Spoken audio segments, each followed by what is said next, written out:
La ville a mis les petits plats dans les grands. Rick Santorum, l'enfant du pays, fait étape dans sa campagne pour les primaires républicaines. A gift from the Creator. Prière obligatoire avant le début du meeting. Et quand Rick Santorum arrive, c'est d'abord des origines de l'Amérique qu'il vient parler. L'humanité est restée enlisée 2000 ans et l'Amérique est arrivée. La région rurale est ultra-conservatrice, comme lui. Rick Santorum est un catholique affirmé, Dieu omniprésent dans son discours.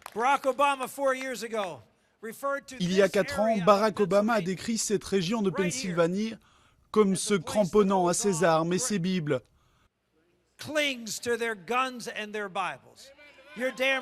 Bien sûr qu'on s'y cramponne. En Pennsylvanie, les campagnes votent majoritairement à droite. C'est le cas de Teresa, une républicaine. Elle votera pour Santorum, qu'elle trouve proche des gens. J'aime ses idées, il a l'air très honnête. Pour moi, ce n'est pas un politicien comme les autres. Son amie est contre le droit à l'avortement aussi, mais elle n'aime pas Santorum.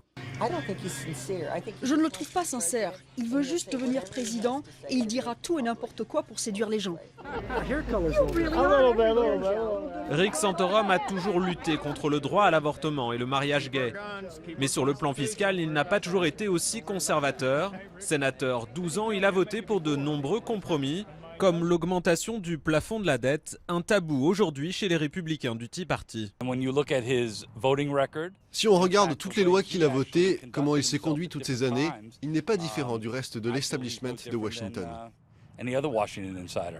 Santorum est de plus en plus distancé par Mitt Romney dans la course aux délégués pour les primaires. Pour gagner, il lui faudra déplacer en masse les électeurs conservateurs, en espérant un miracle.